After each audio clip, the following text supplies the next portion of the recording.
Salut tout le monde et bienvenue dans le Code Vlog numéro 3.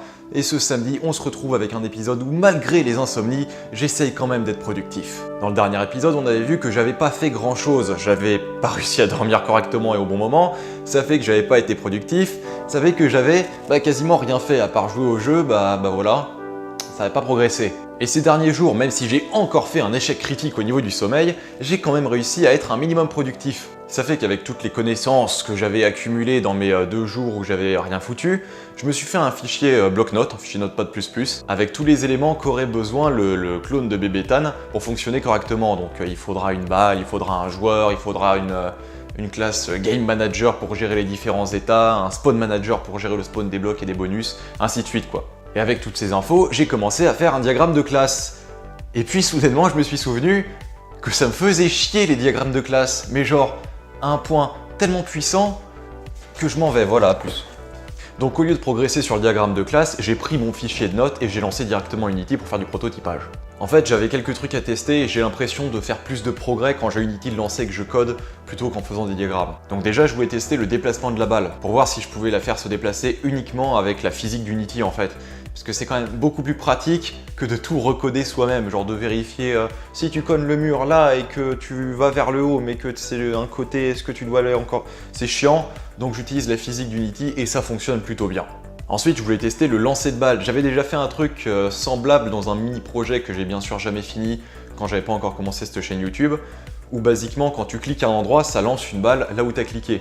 Donc la manière de faire est un peu spéciale dans Unity. En gros, l'objectif c'est de récupérer la position de la souris lors d'un clic. En gros, dans Unity, quand tu récupères la position de la souris, tu récupères la position relative au viewport en fait, à l'écran du jeu, là où ta caméra pointe. Sauf que ce que tu veux, c'est convertir cette coordonnée en coordonnée spatiale dans le jeu en lui-même. Tu veux pas que ce soit relatif à l'écran du jeu, tu veux que ce soit relatif au monde du jeu en général. Donc ça fait qu'après cette petite conversion là qui prend 2-3 lignes, tu as l'emplacement de ta souris une fois que tu cliques. Et ensuite ce que je veux faire, c'est justement je veux que les balles partent là où j'ai cliqué. Donc j'utilise la position du joueur et la position de la souris pour calculer l'angle, pour savoir vers où les balles devront partir.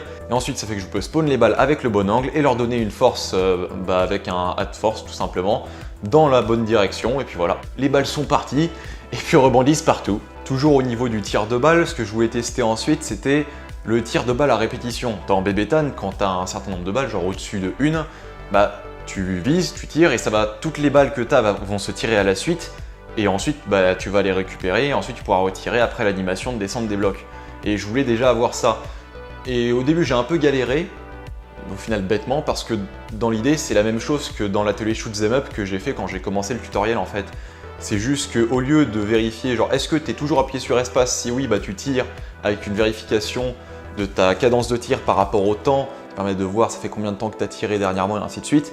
Là, tu fais juste une variable booléenne que tu mets à vrai quand tu as cliqué. Donc quand je clique, ça prend la position de la souris, ça fait toutes les conversions et tout ça. Ça commence à tirer en indiquant que la variable est-ce que j'ai cliqué, elle passe à vrai. Si elle est à vrai, je ne peux pas recliquer pour retirer autre part. Et une fois que ça a fini de tirer, ça met le nombre de balles lancées à 0. Et puis voilà. Et puis comme ça, tu peux retirer ensuite. Donc c'est un bon début, on a déjà un lancer de balle qui ressemble au jeu. Et bien sûr, pour pouvoir tirer sur quelque chose, j'ai fait un début de bloc que quand il apparaît, il a un nombre de PV random. Et puis voilà, c'est déjà un bon début pour les blocs. Et en plus de ça, j'ai un début de bonus, où en gros dans le jeu, tu as plusieurs bonus. Tu as ceux qui te donnent une balle en plus, qui sont quand même vachement nécessaires pour progresser. Et d'autres qui te donnent de la thune, mais ça c'est à cause du modèle... il y a un shop dans le jeu, donc voilà, mais ça je pense pas que je vais les mettre. Et tu as d'autres bonus qui permettent de supprimer des lignes ou d'enlever des points à toute une ligne ou une colonne. Mais déjà je voulais juste faire le bonus pour ajouter une balle. Et pour faire ça, c'était pas si dur que ça. C'est juste que le collider du bloc bonus, tu le coches pour que ce soit un trigger, un déclencheur. Et dès qu'il y a quelque chose qui passe dans ce bloc, le bloc va demander c'est quoi qui est passé. Si c'est la balle, il va par rapport au type de bonus que c'est, il va avoir un effet. Et pour l'effet, rajouter une balle, il va appeler une fonction du joueur qui va rajouter une balle au nombre de balles totales du joueur et ensuite se détruire. Pour que justement, tu puisses pas t'ajouter des balles en boucle en repassant 50 000 fois dans le même bonus. Donc j'ai un vague début de jeu. Après, j'évite de coder super vite parce que c'est comme ça qu'on finit avec un code bordélique. Et vu que je me base pas vraiment sur un diagramme de classe et plus sur mes notes, je vais prendre mon temps. Et pas hésiter à refactor mon code ou genre recommencer si jamais je vois que ça part trop en couille.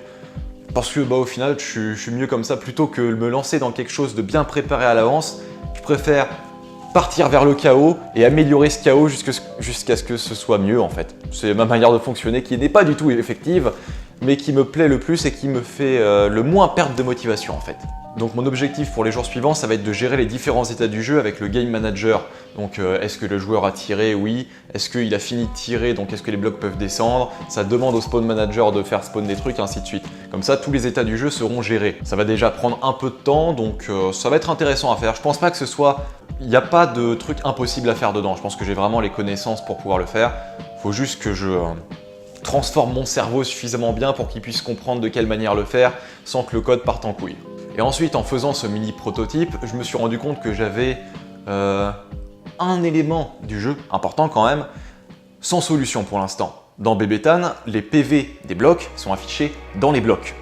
Et dans Unity, pour afficher un texte, parce que basiquement c'est un texte, dans quelque chose, soit je pourrais générer un texte mesh, donc un objet 3D en forme de texte, en tant qu'enfant du bloc quand il spawn, et demander directement à l'enfant de demander aux parents le nombre de PV qu'il a pour l'afficher. Donc je pourrais faire comme ça. Et sinon l'autre option, c'est de créer un élément textuel dans l'interface de Unity, donc dans le canvas en fait, et de lier la position au bloc, sauf que vu que c'est pas un parent direct ou un enfant, ça devient plus compliqué à gérer, donc je sais pas, je pense que je vais passer par la solution des textes mesh, mais il faut que je fasse encore des tests. Après, c'est pas la fonctionnalité la plus indispensable. Je pourrais genre avoir le jeu fonctionnel sans les PV qui s'affichent. Ce serait jouable, pas agréable parce que tu verrais pas genre combien de PV ont les trucs, mais ça serait fonctionnel. Mais voilà, ça fait que j'ai ce petit problème à étudier pour le futur. Mais l'avantage c'est que je peux progresser en général sur le jeu et aller là-dessus ensuite sans que le code se casse la gueule. Et je pense que c'est tout ce que j'avais à dire pour cet épisode-là. Donc ouais.